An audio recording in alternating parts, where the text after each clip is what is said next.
தளபதி விஜயையும் அரசியலையும் தளபதி விஜயையும் மக்களையுமே இனிமே பிரிக்கவே முடியாது அப்படிங்கறதுக்கான ஏகப்பட்ட எடுத்துக்காட்டுகள் ஏகப்பட்ட நிகழ்வுகள் இன்னைக்கு வந்துட்டு நடந்திருக்குது. என்னடா ரொம்ப இது பண்றேன் அப்படிங்கிற மாதிரி எல்லாம் நினைக்காதீங்க. நேத்து என்ன நடந்தது அப்படின்னு சொல்லிட்டு உலக தமிழர்கள் எல்லாருக்குமே தெரியும், தமிழ்நாட்டு மக்கள் எல்லாருக்குமே தெரியும், ஏன் அது இந்தியாவுக்கே வந்துட்டு எல்லாமே தெரியும். ஒரு சாதாரண ஒரு அசிஸ்டன்ட் டைரக்டருடைய பையன் படிப்படியா உயர்ந்து இன்னைக்கு தனக்குன்னு ஒரு நிலையான இடத்தை பிடிச்சு அடுத்து 15-20 வருஷத்துக்கு வந்துட்டு தன்னை யாருமே அசைக்க முடியாது அப்படிங்கிற ஒரு நிலைமையிலுமே பாத்தீங்கன்னா அந்த இடத்த வேண்டாம் அப்படின்னு சொல்லிட்டு தூக்கி போட்டுட்டு அரசியல்ல இறங்கினாரு, ஜெயிச்சாரு. கூட்டம்லாம் ஓட்டா மாறாது அப்படிங்கிற மாதிரி சொன்னாங்க, மாறிச்சு. இப்ப அடுத்து இன்னும் ஒரு 20-30 நாளைக்கு வந்துட்டு தாங்க வரா, மேக்சிமம் ஒரு 6 மாசத்துக்கு தாங்க வரா. அதையும் தாண்டி வந்துட்டு தன்னால ப்ரூஃப் பண்ண முடியும் அப்படிங்கிற ஒரு ஏதோ ஒரு நம்பிக்கையில வந்துட்டு அவர் நடந்து போய்கிட்டே இருக்கிறாரு. ஸோ நேத்து வந்துட்டு அந்த பதவி பிரமாணம், அதாவது யார் யார் மினிஸ்டர் அப்படிங்கிற ஒரு இது, அப்புறம் வந்துட்டு தளபதி விஜய் அவர்கள் பார்த்தீங்கன்னா முதல்வராக வந்துட்டு பதவி ஏற்றுட்டாங்க. இன்னைக்கு அவருடைய ஃபர்ஸ்ட் டே தமிழ்நாடு அசம்பிளி அந்த ஒரு கூட்டத்தொடர் அந்த மாதிரி விஷயங்கள்லாம் நடக்கும் இல்லையா. ஸோ யார் யாரெல்லாம் வந்துட்டு ஜெயிச்சிருக்கிறாங்களோ, அதாவது டிவிகேவை தவிர யார் யாரெல்லாம் ஜெயிச்சிருக்கிறாங்களோ அவங்க எல்லாருமே பார்த்தீங்கன்னா அசம்பிளிக்கு வந்துட்டு வரணும். கவர்னர் முன்னாடி வந்துட்டு எங்க கட்சி சார்பில் யார் யாரெல்லாம் வந்திருக்காங்களோ அவங்க வந்துட்டு போயிட்டு வந்துட்டு பிரமாணம் எடுத்துக்கணும். ஸோ இதுதான், அதாவது மக்களுக்கு வந்து நான் நல்லது செய்வேன், என்னால் முடிஞ்ச அளவுக்கு வந்துட்டு கவர்மெண்ட் உடைய அமௌண்ட்டையோ இல்லை வந்துட்டு மக்களுடைய அமௌண்ட்டையோ எந்த காலத்திலையும் தொட மாட்டேன் இப்படிங்கிற ஒரு சாதாரண ஒரு ஓத்து தான். பட் இந்த ஓத் பார்த்தீங்கன்னா இத்தனை வருஷமா தமிழ்நாட்டில் வந்துட்டு ஒவ்வொரு எலெக்ஷன்லையும் ஜெயிச்சு வந்ததுக்கு அப்புறம் எப்பயுமே எடுக்கிற ஒரு சாதாரண ஓத்து தான். பட் இதை பார்த்தீங்கன்னா இன்னைக்கு எத்தனை பேர் உலக தமிழர்கள் தமிழ்நாட்டு மக்கள்கள் எல்லாருமே பாத்தீங்கன்னா லைவ் போயிட்டு இருக்கிறப்பவே வந்துட்டு பார்த்துட்டு இருக்கிறாங்க. எத்தனையோ வீட்டுல வந்து இந்த குட்டீஸ்லாம் இருப்பாங்களா, அவங்களுக்குலாம் இப்ப சம்மர் ஹாலிடேஸ். ஸோ அவங்க பாத்தீங்கன்னா 234 எம்எல்ஏக்களுமே வந்துட்டு முடிக்கிற வரைக்குமே பாத்தீங்கன்னா டிவி முன்னாடி உட்காந்து இருக்கிறாங்க. எல்லாருமே சொல்றது ஒரே டயலாக் தான், பட் எங்க தளபதி வந்துட்டு ஜெயிச்சிட்டு இருக்கிறாரு, அவருக்கு கீழே 108 எம்எல்ஏக்கள் வந்துட்டு இருக்காங்க அவரைய சேர்க்காம. ஸோ அந்த 107 எம்எல்ஏக்கள் வந்துட்டு என்ன சொல்றாங்க அப்படிங்கிறத நான் பார்க்கணும். அதே மாதிரி விஜய் அவர்கள் வந்துட்டு சிஎம்ஆ பொறுப்பேற்காம வந்துட்டு நான் இந்த இடத்த விட்டு அசைக்க மாட்டேன். ஸோ இப்படி ஏற்பட்ட விஷயங்கள் எல்லாமே வந்துட்டு நிறைய பேர் வீட்டில் நடந்திருக்கு. எனக்கே நிறைய பேர் வந்துட்டு ஃபார்வர்ட் மெசேஜஸ் எல்லாமே அனுப்புனாங்க. ஸோ அதை பார்க்குறப்ப வந்துட்டு இதுதான் ஒரு அரசியல் மாற்றமா, இதுதான் ஒரு சந்ததியோட மாற்றமா, ஒரு யுகத்தோடைய இல்ல ஒரு தலைமுறையுடைய மாற்றமா அப்படிங்கிற மாதிரி தோணுது. இவ்வளவு காலம் தமிழ்நாடு மக்கள் அரசியலும் சினிமாவையுமே பாத்தீங்கன்னா ஒன்னா சேர்த்து வச்சிருந்தாங்க. சினிமால இருந்து யார் வேணாலும் அரசியல்ல போகலாம், பட் ஜெயிக்க முடியுமா அப்படிங்கிறதுக்கான கொஸ்டின் மார்க் அப்படின்னு கேட்டீங்கன்னா சில பேர் மட்டும் பாத்தீங்கன்னா எக்ஸ்க்ளூடிங். ஃபார் எக்ஸாம்பிள் நம்ம புரட்சி தலைவர் பொன்மனை செம்மல் முன்னாள் முதல்வர் எம்ஜிஆர் அவர்கள், அப்புறம் முன்னாள் முதல்வர் திரு மு கருணாநிதி அவர்கள், அப்புறம் முன்னாள் முதல்வர் திருமதி ஜெயலலிதா அம்மையார் அவர்கள். ஸோ இவங்கெல்லாம் பாத்தீங்கன்னா வாழ்ந்து தன்னை வந்துட்டு பெருசா ப்ரூஃப் பண்ணி அவங்க இப்ப இல்லாட்டாலும் எல்லாருடைய மக்கள் மத்தியிலையும் மனசுலையும் பாத்தீங்கன்னா இருக்கிற ஒரு லெஜண்ட்ஸ் அப்படின்னு நம்ம சொல்லலாம். ஸோ அந்த வரிசையில பாத்தீங்கன்னா எத்தனையோ அரசியல்ல போய் எத்தனையோ பேர் பாத்தீங்கன்னா சினிமால இருந்து அரசியல்ல போய் வந்து சாதிக்கணும்னு நினைச்சாங்க, பட் எல்லாராலையும் அந்த இடத்த பிடிக்க முடியல. பல வருஷம்க்கு அப்புறம் பாத்தீங்கன்னா நம்ம தளபதி விஜய் அவர்கள் பாத்தீங்கன்னா அந்த இடத்த பிடிச்சிட்டாங்க. ஸோ இன்னைக்கு பாத்தீங்கன்னா அவர் அந்த தன்னுடைய எம்எல்ஏக்கள் ஒவ்வொருத்தரா வந்துட்டு போயிட்டு அந்த ஒரு ஓத்து எடுக்கிறப்போ வந்துட்டு ஒரு அம்மா பாத்தீங்கன்னா தன்னுடைய எல்லா பிள்ளைகளையுமே பாத்தீங்கன்னா ஒரே மாதிரி தான் ட்ரீட் பண்ணுவாங்க. ஸோ அந்த அம்மா உடைய முகத்துல ஒரு சிரிப்பு இருக்கும், ஒரு பொன் சிரிப்பு இருக்கும். அந்த பொன் சிரிப்பை நான் பார்த்தேன். நம்ம இவரு ஆனந்த் அவர்கள், புஷி ஆனந்த் அவர்கள் பாத்தீங்கன்னா ஓத்து படிச்சுட்டு இப்படி அவரை நம்ம தளபதி விஜய் அவரை பார்த்துட்டு வந்து சைன் போட வேணாம் அப்படிங்கிற மாதிரி கேட்குறாங்க. அதே மாதிரி நிறைய எம்எல்ஏக்கள் சில பல காமெடியான சில விஷயங்களும் இருந்தது. அவர் பேசாம இப்படி உட்காந்துட்டு இருக்காரு. சைட்ல பாக்குறப்போ நம்ம ஆதாப் அர்ஜுனா அண்ணன் அவரும் பாத்தீங்கன்னா புஷி ஆனந்தும் பாத்தீங்கன்னா ரொம்ப சீரியஸா ஏதோ விஷயங்கள்லாம் வந்துட்டு பேசிட்டு இருக்கிறாங்க. ஸோ இந்த அசம்பிளியில பாத்தீங்கன்னா ஸ்பீக்கரா இப்போதைக்கு டெம்பரரி ஸ்பீக்கரா எம்பி கருப்பையாவை வந்துட்டு ஃபிக்ஸ் பண்ணியிருக்காங்க. ஓப்பன் பண்ணதுமே திருக்குறளை வந்துட்டு பிளே பண்ணி ஒரு திருக்குறளை சொல்லிட்டு வந்துட்டு அவர் தன்னுடைய ஓத்து எடுத்துக்கிறாரு. தளபதி விஜய் தான் வந்துட்டு முதலமைச்சர் இல்லையா, ஸோ அவர் தான் அவருடைய ஃபர்ஸ்ட் ஓதை வந்து எடுத்துக்கிறாரு. இதுல ஃபன்னியான மொமெண்ட்ஸ் அப்படின்னு நம்ம பாக்குறப்போ வந்துன்னா மினிஸ்டர் கீர்த்தனா வந்து பாத்தீங்கன்னா தன்னுடைய எலெக்ஷன் சர்டிபிகேட் வந்துட்டு மறந்துட்டு போயிட்டாங்க. ஸோ அது வந்துட்டு ஒரு ஃபன்னியான மூமெண்டா இருந்தது. அது சில பேர் வந்துட்டு கேலியுமே பண்றாங்க. ஏன்னா ஃபர்ஸ்ட் நாளே வந்து எலெக்ஷன் சர்டிபிகேட்டே வந்துட்டு மறந்து போயிட்டீங்களா, உங்களை நம்பி எப்பறம் நாட்டை கொடுக்குறது அப்படிங்கிற மாதிரி வந்துட்டு ஆப்போசிட் பார்ட்டி மெம்பர்ஸ் எல்லாமே வந்து கிண்டல் பண்ண ஆரம்பிச்சிட்டாங்க. இதே மாதிரி வேளச்சேரி எம்எல்ஏ நம்ம ஆர் குமார் பாத்தீங்கன்னா தன்னுடைய பக்கத்துல இருந்த இன்னொரு தொகுதியுடைய எம்எல்ஏடைய சர்டிபிகேட்டை மாத்தி எடுத்துட்டு வந்தாங்க. அது ஒரு பண்ணி மூமெண்டா வந்து பாக்குற மாதிரி இருந்தது. அப்புறம் பாத்தீங்கன்னா கொஞ்சம் சீரியஸான மோடா பாக்குறப்ப வந்து பாத்தீங்கன்னா கரூர் முன்னாள் எம்எல்ஏ, எனக்கு பேர் சொல்ல விருப்பம் இல்லை, யாரையும் வந்துட்டு என்னால ஹர்ட் பண்ண வந்துட்டு இது இல்லை. ஸோ அதனால வந்துட்டு அந்த ஒரு எம்எல்ஏக்கும் நம்ம தளபதி விஜய்க்கும் ஒரு சின்ன ஒரு விஷயம் இருக்கு, தெரியும் உங்களுக்கே, நீங்களே புரிஞ்சுக்கோங்க. ஸோ அவர் வரப்போ பார்த்தீங்கன்னா விஜய் அவர்கள் இப்படியே பார்த்துட்டே இருக்காங்க, ஒரு சின்ன ஒரு புன் சிரிப்போட. அவர் பார்த்தீங்கன்னா இப்படி சைடில் கூட பார்க்கவே இல்லை. அதே மாதிரி உதயநிதி அண்ணா அவங்க வரப்பமே பார்த்தீங்கன்னா அப்படியே பார்த்து சிரிச்சுட்டே இருந்தாங்க. பிரேமலதா மேடம் வர்றப்போ வந்துட்டு அவங்க வணக்கம் வச்சாங்க, இவங்க எந்திரிச்சு வந்துட்டு வணக்கம் வச்சாங்க. செங்கோட்டையன் சார் வரப்போ வந்துட்டு பார்த்தீங்கன்னா எந்திரிச்சு வந்துட்டு வணக்கம் வச்சு ரொம்ப ஒரு புன் சிரிப்போட வந்துட்டு அனுப்பி வச்சாங்க. ஸோ இதெல்லாம் தான் வந்துட்டு இன்னைக்கு, அதாவது இன்னைக்கு நடந்த அசம்பிளியில வந்துட்டு ஒரு அழகான சில விஷயங்களை வந்து நம்ம பார்ப்போம் இல்லையா. ஸோ அந்த மாதிரி சில அழகான விஷயங்கள் வந்து நடந்துருக்கு. ஓகே, இப்போ இந்த அசம்பிளி வந்து முடிஞ்சதுக்கு அப்புறம், இந்த ஒரு விஷயம் முடிஞ்சதுக்கு அப்புறம் தளபதி விஜய் அவர்கள் பார்த்தீங்கன்னா முக்கியமான சில மினிஸ்டர்ஸ் எல்லாம் வந்துட்டு, முன்னாள் மினிஸ்டர்ஸ் சொல்லலாம், இல்லை முன்னாள் முதல்வர் நம்ம ஸ்டாலின் அவர்களை வந்துட்டு மீட் பண்ணியிருக்கிறாங்க. சீமான் அண்ணனை வந்துட்டு மீட் பண்ணியிருக்கிறாங்க. நான் சொன்ன மாதிரி பிரேமலதா மேடம் வந்து மீட் பண்ணியிருக்கிறாங்க. அப்புறம் வந்துட்டு அன்புமணி ராமதாஸ், பிஎம்கே கட்சியுடைய தலைவர் அன்புமணி ராமதாஸ் சார், அவரை வந்து மீட் பண்ணியிருக்காங்க. இது இல்லாமல் இபிஎஸ் அவர்கள் வந்து மீட் பண்ற ஒரு டாஸ்க் இருந்ததாகவும், கடைசி நேரத்தில் வந்துட்டு சில விஷயங்கள்லாம் அது கைவிடப்பட்டதாகவும் சொல்றாங்க. அவங்களுடைய எம்எல்ஏக்களுக்குள்ள வந்துட்டு சில அரசியல் புரசலா சில பிளவு வந்துட்டு ஏற்பட்டிருக்கு அப்படிங்கிற மாதிரி சொல்றாங்க. அப்கமிங் டேஸ்ல ஏடிஎம்கேல வந்து என்னென்ன இஷ்யூஸ்லாம் போயிட்டு இருக்கு அப்படிங்கிறத வந்து நம்ம டிஸ்கஸ் பண்ணலாம். ஸோ இந்த மாதிரி விஷயங்கள்லாம் நடந்திருக்கு இல்லையா. ஸோ இது எல்லாத்தையுமே வந்து நான் ஒரு சில விஷயங்களை கவனிச்சேன். நான் கவனிச்ச என்னுடைய பாயிண்ட் ஆஃப் வியூல நான் கவனிச்ச சில விஷயங்களை வந்து உங்க கூட ஷேர் பண்ணணும்னு நான் நினைக்கிறேன். இப்போ விஜய் பாத்தீங்கன்னா பொலிட்டிக்ஸ்ல எடுத்துட்டு போற ஒரு அப்ரோச்சை பாக்குறப்போ அது சாதாரண ஒரு அப்ரோச் மாதிரி வந்து தெரியல, ரொம்ப ஒரு டிஃப்ரெண்டான ஒரு அப்ரோச் மாதிரி தெரியுது. இத்தனை நாள் வந்து மக்கள் பழக்கப்பட்ட அந்த ஒரு அரசியல் ஃபார்முலாவையும் ஃபார்மேட்டையும் பாத்தீங்கன்னா உடைக்கிற மாதிரி வந்துட்டு இருந்தது. இன்னைக்கு அவருடைய பல பொலிட்டிக்கல் பார்ட்டி லீடர்ஸை வந்துட்டு மீட் பண்ணாங்க. ஸோ ஆனா அந்த மீட்டிங்ல மக்கள் அதிகமா நோட்டீஸ் பண்ணது பாத்தீங்கன்னா பாலிடிக்ஸ் அப்படிங்கிற ஒரு விஷயத்த கிடையாது, அவருடைய கேரக்டரை, அவருடைய பிஹேவியரை, அவருடைய அது ஒரு காம்னஸை வந்துட்டு ஃபீல் பண்ணாங்க. எந்த லீடரை மீட் பண்ணாலுமே same smile, same respect, same மரியாதை, சேம் பாசிட்டிவ் அப்ரோச், சேம் ஒரு ஈக்குவாலிட்டி ஃபீல் வரும் இல்லையா. எல்லாருமே ஈக்குவலா ட்ரீட் பண்ற அந்த ஒரு ஃபீல் வரும் இல்லையா. அதை அவரு பண்றது மட்டும் இல்லாம பார்க்குற ஆடியன்ஸ்க்குமே மட்டும் பார்த்தீங்கன்னா அதை கடத்திடுறாரு அப்படிங்கிற மாதிரி எனக்கு ஒரு ஃபீல் ஆச்சு. ஸோ அதுதான் இப்போ சோசியல் மீடியா முழுக்க பார்த்தீங்கன்னா மக்கள் பேசுகிற ஒரு டாக், ஒரு என்ன சொல்றது, ஒரு ஹெல்த்தி டிஸ்கஷனா வந்துட்டு மாறி இருக்கு. இது வரைக்கும் நம்ம பார்த்த ஒரு விஷயமே இது கிடையாது, இது என்னாச்சு அப்படிங்கிற மாதிரி வந்துட்டு சில பேர் கன்ஃபியூஷன்ல இருக்கிறாங்க. சில பேர் பார்த்தீங்கன்னா புதுசா இருக்கே அப்படிங்கிற மாதிரி தங்களை தாங்களே வந்துட்டு ரிஃப்ரெஷ் பண்ண ஆரம்பிச்சுட்டு இருக்கிறாங்க. இப்போ ஜென்ரலி பாத்தீங்கன்னா பொலிட்டிக்ஸ் அப்படிங்கிறது என்ன ஆயிடுச்சு, இதுக்கு முன்னாடி எப்படி இருந்தது அப்படின்னா வந்துட்டு ஒருத்தரை இன்னொருத்தர் பாத்தீங்கன்னா அட்டாக் பண்றது, பயங்கரமா கத்துறது, கோவப்படுறது, கேலி பண்றது, கிண்டல் பண்றது, கேரக்டர் அசாசினேஷன் பண்றது, அவருடைய தனிப்பட்ட வாழ்க்கை முறையை வந்துட்டு கிண்டி கிளங்கெடுக்கிறது. ஸோ இதுதான் வந்து பொலிட்டிக்கல் அப்ரோச் அப்படிங்கிற மாதிரி இருந்தது. இதுக்குதான் உலகம் ஃபுல்லா இல்ல தமிழ்நாடு, இந்தியா ஃபுல்லாவே வந்துட்டு இப்படிதான் இருக்கும் அப்படிங்கிற மாதிரி வந்து இருந்தது. ஸோ அதை எல்லாமே பாத்தீங்கன்னா இவருடைய பிம்பம் அப்படிங்கிறது வந்துட்டு உடைக்குது அப்படிங்கிற மாதிரி வந்து எனக்கு தோணுது.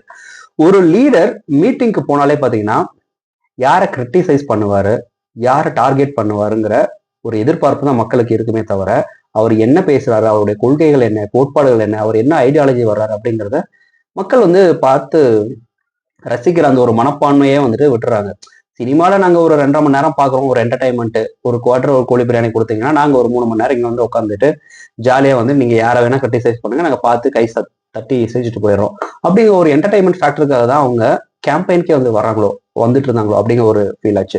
ஆனா அந்த ரூட்டை பாத்தீங்கன்னா விஜய் அப்படியே வந்துட்டு டேக் டைவர்ஷன் அப்படிங்கிற மாதிரி வந்துட்டு மாத்தி விடுறாரு. அவர் என்ன பண்ணுறாரு அப்படின்னா, கருத்து வேறுபாடு இருக்கலாம், ஆனா ஒரு மனுஷனை வந்துட்டு மனுஷனா ஃபர்ஸ்ட் மதி, யாரா வேணா எதிரியாவே இருந்தாலுமே பாத்தீங்கன்னா ஈக்குவலா ட்ரீட் பண்ற அந்த ஒரு ஹியூமனிட்டி, அவனுக்கு கொடுக்க வேண்டிய அந்த ஒரு மரியாதை. ஸோ அதுதான் பாத்தீங்கன்னா இன்னைக்கு நடந்த மீட்டிங்ல பல பொலிட்டிக்கல் லீடரை அவர் அப்ரோச் பண்ண விதம் வந்து நமக்கு புரிய வச்சிருக்கு. ஒரு விஷயம் கவனிச்சிங்களா, எந்த லீடர் அவரை மீட் பண்ணாலுமே பாத்தீங்கன்னா பாடி லாங்குவேஜ் அப்படிங்கிறது சேமா இருக்கு, மாறவே கிடையாது. அதிக ஓவர் ரியாக்ஷனும் கிடையாது. ஐயோ இவர் பெரிய ஆள் அப்படிங்கிற ஒரு இதுவுமே கிடையாது. அவருடைய புன் சிரிப்புல எந்த ஒரு மாற்றமும் கிடையாது. கண்ணு இப்படி தூக்குறதுல அந்த மாதிரி எதுவும் மாற்றமுமே கிடையாது. ஒரு ஈகோ கிடையாது.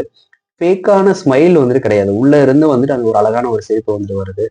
ஒரு நேச்சுரலான ஒரு அமைதியான ஒரு காம்னஸ் வந்துட்டு பாக்குற ஆடியன்ஸ் மத்தியிலையும் வந்து பாத்தீங்கன்னா அவர் கடத்திடுறாரு. ஸோ அதான் பாத்தீங்கன்னா மக்களை இவரை ஈஸியா வந்துட்டு கனெக்ட் பண்ணிக்க வந்துட்டு தோணுதுன்னு நான் நினைக்கிறேன். நம்ம பையன் நம்ம புள்ள அப்படிங்கிற ஒரு விஷயத்த வந்து அவர் கடத்திடுறாரு. ஏன்னா மக்கள் இப்போ ரொம்ப வந்துட்டு டயர்ட் ஆயிட்டாங்க. எல்லா நாளுமே பாத்தீங்கன்னா சண்டை சச்சரவு, இவன் அப்படி அவன் இப்படி, இவன் இவ்வளவு கொள்ளையடிச்சான் அவன் இவ்வளவு கொள்ளையடிச்சான். பொலிட்டிக்ஸ் அப்படிங்கிற ஒரு விஷயத்த பத்தி பேசினாலும் அது ஒரு சாக்கடை, அதுக்குள்ள வந்துட்டு போகாதீங்க. அதை பத்தி பேசினா நல்ல ஃப்ரெண்ட்ஷிப் கூட கெட்டு போயிடும். வீட்டுல வந்துட்டு அப்பா பையனுக்கு கூட வந்துட்டு சண்டை வந்துடும். ஏன்னா அவங்களுடைய ஜென்ரேஷன் பொலிட்டிக்கல் தாட் அப்படிங்கிறது வேற, இந்த ஜென்ரேஷன் பொலிட்டிக்கல் தாட் அப்படிங்கிறது வேற. ஸோ இந்த ஜென்ரேஷன் கேப்புங்கிறது வந்துட்டு ரிலேஷன்ஷிப்பே வந்து பாத்தீங்கன்னா உடைச்சிரும். அப்படிங்கிற மாதிரி பொலிட்டிக்ஸை சாதாரண மக்கள் பாத்தீங்கன்னா ரொம்ப தூரத்துல தான் வந்து வச்சு பார்த்துட்டு இருந்தாங்க. அது பார்த்து பார்த்து வந்துட்டு ரொம்ப போர் அடிச்சிருச்சு அவங்களுக்கு. ஸோ அதனாலதான் ஒரு ரெஸ்பெக்ட்ஃபுல்லான ஒரு மீனிங்ஃபுல்லான ஒரு பொலிட்டிக்ஸ் பண்ற ஒருத்தரை பாக்குறப்ப வந்துட்டு மக்கள் வந்து ஆச்சரியத்துல என்னடா அது அப்படிங்கிற மாதிரி வந்துட்டு இருக்காங்க. ஒரு ஆட்டோமேட்டிக்காவே ஒரு அட்டென்ஷன் வந்து அவர் மேல வந்துட்டு கிடைக்குது. இன்னைக்கு விஜய் மீட் பண்ண லீடர்ஸோடைய போட்டோஸ் வீடியோஸ் இது எல்லாத்தையுமே வந்து மக்கள் ஒரே மாதிரி ஒரே தட்டுல ஒரே என்ன சொல்றது தராசு மாதிரி வந்து வச்சு பாக்குறாங்க. எந்த விதமான மாற்றமே கிடையாது, எந்த பந்தவமே கிடையாது. அவர் அப்படியே தான் இருக்கிறாரு அப்படிங்கிற ஒரு ஃபீல் வந்துட்டு ஏறுது. இவர் பேசுறத விட பாத்தீங்கன்னா அவருடைய பிஹேவியர் ரொம்ப ஈஸியா வந்து சூப்பர்ல அப்படிங்கிற ஒரு ஃபீல் வந்துட்டு கொடுத்தது. அந்த ஒரு ஷீல்டு இருக்கும் இல்லையா, தன்னுடைய சைலண்ட்டுக்கும் தன்னுடைய அப்ரோச்சுக்கும் நடுவுல ஒரு ஷீல்டு இருக்கும் இல்லையா, அந்த ஷீல்டுக்கு பின்னாடி 1000 அர்த்தம் இருக்கு.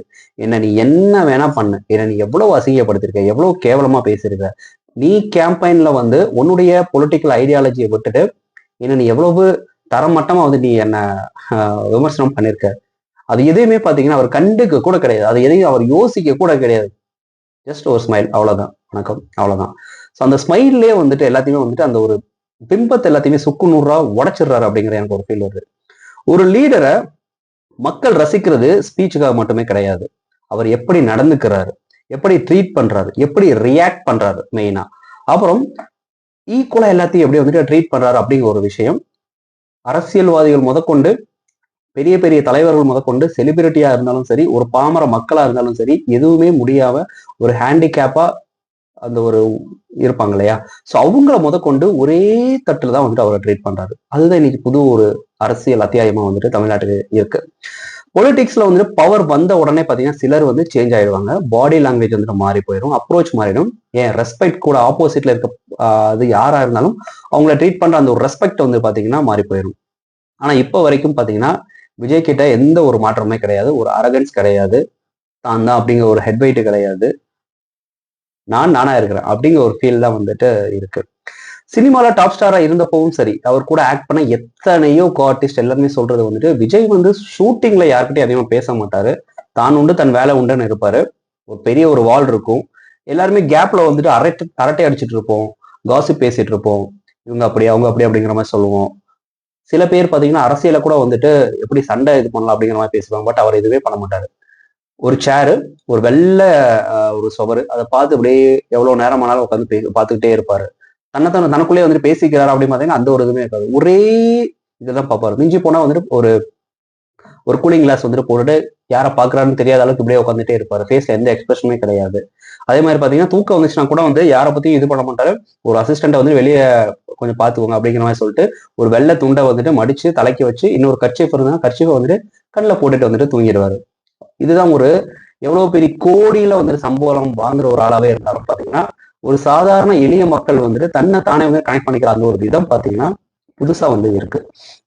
ஸோ இந்த மாதிரி விஷயங்கள்லாம் பாத்தீங்கன்னா ஒரு பிக்கஸ்ட் மாஸ் ஆக்டரா இருக்கக்கூடிய அவர் பாத்தீங்கன்னா ஒரு கிரௌட் புல்லிங் ஆக்டரா இருக்கக்கூடிய அவர் இன்னைக்கு கிரௌட் புல்லிங் பொலிட்டிக்கல் லீடரா வந்துட்டு தன்னைத்தானே பாத்தீங்கன்னா டிரான்ஸ்ஃபர்மேஷன் பண்ணியிருக்காரு. இது மட்டும் இல்லாம ஒரு இம்பார்ட்டன்ட் விஷயமா வந்து நான் கவனிச்சது என்னன்னா, இப்ப அவரு எல்லா லீடர்ஸுமே மீட் பண்றதுல ஒரு பொலிட்டிக்கல் ஸ்டெபிலிட்டிக்காக மட்டும் கிடையாது. இதுக்கப்புறம் அவங்க கூட தான் ஒரு 5 வருஷம் வந்துட்டு பயணம் பண்ணணும். இந்த 5 வருஷத்துல இல்ல இதுக்கு முன்னாடி கேம்பெயின் அப்போ வந்துட்டு யாரோ என்னென்னமோ தப்பா அவரை பத்தி பேசியிருக்காங்க. அதை எல்லாத்தையும் மனசுல வச்சுட்டு இல்ல அதை மனசுல வச்சா வந்துட்டு நம்ம அந்த ஒரு பொலிட்டிக்கல் அப்படிங்கிற ஒரு ட்ராக்ல வந்துட்டு நம்ம போக முடியாது. நம்ம எல்லாருமே ஒரே ட்ரெயின்ல போக போறோம். நான் வந்துட்டு என்னுடைய ஐடியாலஜி வச்சு நான் ஒரு கம்பார்ட்மெண்ட்ல இருப்பேன். நீங்க எல்லாருமே உங்களுடைய ஐடியாலஜி வச்சு நீங்க ஒரு கம்பார்ட்மெண்ட்ல இருப்பீங்க.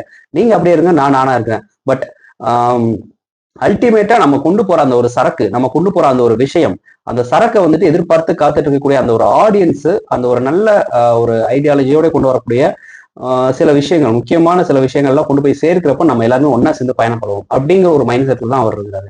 அதனாலதான் என்னமோ தெரியல, அடுத்த 5 வருஷம் நம்ம இவங்க கூட தான் வந்துட்டு டிராவல் பண்ணி ஆகணும். எல்லாருமே கொலீக்ஸ் தானே. நம்மளை வந்துட்டு முன்னாடி பேசுறவங்களோட பின்னாடிதான் வந்துட்டு தப்பா அதிகமா பேசுவாங்க. அவங்க எல்லாத்தையுமே வந்து நம்ம காது கொடுத்து கேட்டுட்டு இருந்தோம்னா நம்மளால அடுத்து ஒரு ஸ்டெப் கூட வைக்கவே முடியாது. நீங்க பேசுறவங்க பேசிட்டே இருங்க, பட் என்னுடைய அல்டிமேட் எய்ம் வந்து நான் மக்களுக்கு நல்லது பண்ணுவான்னு நினைக்கிறேன். அதுக்கு நீங்க குறுக்க வராங்க. குறுக்க வந்தால் என்னுடைய அப்ரோச் அப்படிங்கிறது வேற மாதிரி இருக்கும். நீங்க வேற மாதிரி விஜய் பார்ப்பீங்க அப்படிங்கறத சொல்லாம சொல்றாரோ அப்படிங்கிற மாதிரி எனக்கு ஒரு ஃபீல் ஆச்சு. ஸோ அதுதான் வந்து பாத்தீங்கன்னா இந்த அன்னெசரியான வந்துட்டு கான்ஃபிளிக்ஸ் இந்த மாதிரி இதெல்லாம் எதுவுமே வேணாம். ஆரம்பத்திலே அந்த ஒரே நாளே வந்து உடைக்கணும்னு வந்துட்டு அவர் முடிவு பண்றாரு. சில விஷயங்கள் உங்களுக்கு தெரியும் நினைக்கிறேன். அதாவது முதல் கோணல் முற்றிலும் கோணல் அப்படிங்கிற மாதிரி. ஃபர்ஸ்ட் நாள் அசம்பிளியில வந்துட்டு யார் கூட முட்டிக்கிச்சு அப்படின்னு வச்சுக்கோங்களேன், அடுத்த 5 வருஷம் வந்து அது முட்டிக்கிட்டே தான் போகும். அதை விட்டுட்டு ஐடியாலஜி வைஸ் நீங்களும் நாங்களும் வந்துட்டு வேற வேற இடத்துல இருக்கும். பட் நம்ம எல்லாருமே வந்துட்டு இங்க வந்திருக்கிறது மக்களுக்கு நல்லது பண்ணதானே அப்படிங்கிற ஒரு விஷயத்த வந்து நீங்க தூக்கி வச்சுட்டு வந்தீங்கன்னா யாருமே யாரையுமே வந்து குறை சொல்ல போறது கிடையாது. ரெஸ்பெக்ட்ஃபுல்லான ஒரு பாலிடிக்ஸை பண்ணலாமே, ரெஸ்பெக்ட்ஃபுல்லான ஒரு மீட்டிங்கை வந்து ஒவ்வொரு வாட்டியும் நடத்தலாமே, மக்களுக்கு நல்லது செய்யலாமே. அதுக்கு வந்து நீங்க உங்களுடைய சப்போர்ட், என்னுடைய எதிரியோடைய சப்போர்ட்டுமே எனக்கு வேணும் அப்படிங்கிற ஒரு விஷயத்துல அவர் ஸ்ட்ராங்கா இருக்காரோ அப்படிங்கிற மாதிரி வந்து எனக்கு தோணுது. ஸோ ஆனா மக்கள் இது எல்லாத்தையும் வந்து கவனிச்சுட்டு இருக்கிறாங்க. இது எல்லாத்தையும் தாண்டி வந்து இன்னும் நிறைய விஷயத்த வந்து அவர்கிட்ட ஃபீல் பண்றாங்க. அவர் இந்த மீட்டிங்ல ஒரு ஃபார்மலான ஒரு பொலிட்டிக்கல் டியூட்டியை மட்டும் அவர் பார்க்கலங்க. ஒவ்வொருவர்ட்டையுமே பார்த்தீங்கன்னா ஒரு ஜென்யூனான ஒரு உள்ள இருந்து வரக்கூடிய ஒரு ரெஸ்பெக்டை வந்துட்டு கடத்திக்கிட்டே இருக்கிறாரு. ஸோ அதுதான் மற்ற பொலிட்டிக்கல் லீடர்ஸ்க்கும் இவருக்கும் இருக்கக்கூடிய ஒரு டிஃபரன்ஸ். இன்னைக்கு சோசியல் மீடியால ஒரு காமன் டிஸ்கஷன் என்ன அப்படிங்கிறது என்னன்னா, அரசியல்ல வந்துட்டு ஒரு அமைதியை வந்துட்டு தேட முடியுமா அப்படிங்கிறது தான். அதை வந்துட்டு இவர் வந்ததுக்கு அப்புறம் உண்மையாயிடுமோ, இதுக்கப்புறம் இப்படிதான் அரசியல் இருக்குமோ, இப்படியும் கூட அரசியல் பண்ணலாமோ அப்படிங்கிற மாதிரி அடுத்த 50 வருஷத்துக்கு அப்புறம் வந்துட்டு யாரோ ஒருத்தர் அரசியல் நுழையிறப்போ வந்துட்டு இவரை வந்து தன்னுடைய மிகப்பெரிய இன்ஸ்பிரேஷனா எடுத்துக்கக்கூடிய வாய்ப்பு வந்துட்டு நிறைய இருக்கு. அதுதான் இனிமேல் அரசியலா இருக்குமோ அப்படிங்கிற மாதிரி கூட வந்துட்டு ஃபீல் ஆகுது. அந்த ஒரு பவரை தான் பாத்தீங்கன்னா இன்னைக்கு விஜய் வந்துட்டு யூஸ் பண்றாரு. சைலன்ஸ் அப்படிங்கிற பவர், பேஷன்ஸ் அப்படிங்கிற ஒரு பவர், இக்னோரன்ஸ் அப்படிங்கிற பவர், அடுத்தவங்களுக்கு மரியாதை கொடுக்கணும், ஹியூமிலிட்டி அப்படிங்கிற பவரை தான் வந்துட்டு அவர் எடுக்கிறாரு. ஒருத்தரை அட்டாக் பண்ணாமலே வந்து பாத்தீங்கன்னா ஸ்ட்ராங்கா வந்துட்டு இருக்கலாம். அதிகம் பேசாமலேயே மக்கள் மனசுல வந்துட்டு இடம் பிடிக்கலாம். அதுக்கு வந்துட்டு விஜய் அவர்கள் சிறந்த உதாரணம். இவர் இப்படி இருக்கதாலதான் இவருடைய ரசிகர்கள் மட்டும் இவரை இன்ஸ்பிரேஷனா எடுக்காம இப்ப இருக்கிற குட்டி குட்டி ஜென்ரேஷன் கொண்டு வந்து இவரை இன்ஸ்பிரேஷனா எடுக்கிறாங்க. ஒரு காமான ஒரு லீடர், ஒரு கம்போஸ்டான ஒரு பர்சனாலிட்டி, ஒரு ரெஸ்பெக்ட்ஃபுல் அப்ரோச், இதெல்லாம் தான் மக்கள் கிட்ட வந்துட்டு ஒரு மிகப்பெரிய ஒரு இம்பாக்ட் வந்துட்டு இவருக்கு கிரியேட் பண்ணுதுன்னு நான் நினைக்கிறேன். இது மட்டும் இல்லாம இன்னொரு விஷயம் என்னன்னா, இன்னைக்கு அவர் மீட் பண்ண எல்லா லீடர்ஸுமே பாத்தீங்கன்னா எந்த பார்ட்டியாவே இருந்தாலும் அவருடைய ஃபேஸ்ல பாத்தீங்கன்னா ஒரு சின்ன ஸ்மைல். அந்த ஒரு ஸ்மைல் பாத்தீங்கன்னா எல்லாத்தையுமே சொல்லிடுது. ஒரு ஸ்மால் டீடைலிங் பாத்தீங்கன்னா அந்த ஸ்மைலுக்கு பின்னாடி வந்து இருக்கு. அவரு லீடர்ஷிப்ல அந்த ஸ்மைல அப்புறம் அந்த ஷீல்டு, அவருக்கு முன்னாடி இருக்க அந்த ஷீல்டு, அது எல்லாத்தையுமே பாத்தீங்கன்னா சுக்குநூறா உடைச்சுக்கிட்டு நீங்களும் நானும் ஒண்ணுதான், நீங்க தோத்துருக்கலாம், நான் ஜெயிச்சிருக்கலாம், நாளைக்கு வந்து நீங்க ஜெயிக்கலாம். ஒருத்தரை பார்த்த உடனே எப்படி கிரீட் பண்றோம், எப்படி லிசன் பண்றோம், எப்படி ரியாக்ட் பண்றோம், அதனாலதான் மக்கள் பாத்தீங்கன்னா அந்த ஸ்பெஷல் பர்சனை மட்டும் பாத்தீங்கன்னா எப்பயுமே ஸ்பெஷலாவே வச்சிருக்காங்க. அந்த ஸ்பெஷல் பர்சனுக்கான இடமுமே பாத்தீங்கன்னா மக்கள் மனசுல எப்பயுமே இருக்கும். அந்த இடத்த வந்து விஜய் அவர்கள் பிடிச்சிட்டாரு நான் நினைக்கிறேன். விஜயோடைய பொலிட்டிக்ஸ் பாத்தீங்கன்னா புதுசா இருக்கலாம், ஆனா மனுஷங்களை வந்து அவர் ஹேண்டில் பண்ற விஷயம் அப்படிங்கிறது அவருக்கு ரத்தத்திலே ஊறி இருக்குன்னு நினைக்கிறேன். அது சினிமால இருக்கும் போதே வந்துட்டு ஸ்டார்ட் ஆயிடுச்சு. ஸோ இந்த மாதிரி காமா மூவ் பண்ற அந்த ஒரு ஆட்டிடியூட் அப்படிங்கிறது கண்டினியூ ஆச்சுன்னா சாகுற வரைக்குமே பாத்தீங்கன்னா அவரை அந்த முதலமைச்சர் நாற்காலியில இருந்து யாராலையுமே அகற்ற முடியாது. ஏன்னா எண்ட் ஆஃப் த டே வந்துட்டு மக்கள் எதிர்பார்க்கிறது என்னது, ஒரு நல்லாட்சி, எல்லாருக்குமே வந்து ரெஸ்பெக்ட், அப்புறம் வந்துட்டு ஹியூமனிட்டி, காம் லீடர்ஷிப், அப்புறம் ஒரு பாசிட்டிவான ஒரு மைண்ட் செட், இதை தான் வந்துட்டு மக்கள் வந்துட்டு எதிர்பார்க்குறாங்க. ஸோ அவருடைய அந்த டேக்லைன் தெரிஞ்சிச்சு, டேக்லைன்ல கட்சியுடைய ஐடியாலஜி டேக்லைனே தெரிஞ்சிச்சு, பிறப்புக்கும் எல்லா உயிருக்குமே. ஸோ இந்த விஷயங்கள் எல்லாமே வந்து கண்டினியூ ஆகிற பட்சத்தில் அடுத்த புரட்சி தலைவர் பொன்மனை செம்மல் விஜய் எல்லாம் கிடையாது, அடுத்த தளபதி விஜய் யார் அப்படிங்கிற ஒரு விஷயம்தான். எம்ஜிஆர் அவர்கள் அவருக்கான இடம் அப்படியே இருக்கு. விஜய் அவர்கள் அவரையும் தாண்டி போவாரா, இல்லை அவரை இன்ஸ்பிரேஷனாக எடுத்துட்டு அட்லீஸ்ட் அவரை ஈக்குவல் பண்ணுற அளவுக்கு வருவாரா அப்படிங்கிறது போக போக தான் தெரியும்.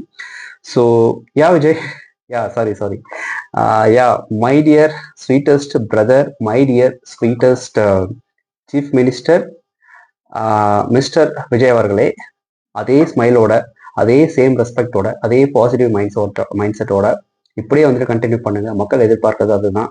அதே எங்களுடைய விஜயா வந்துட்டு எப்பயுமே இருங்க. நீங்களும் எப்பதான் எங்களுடைய நிரந்தர முதல்வராக இருப்பீங்க.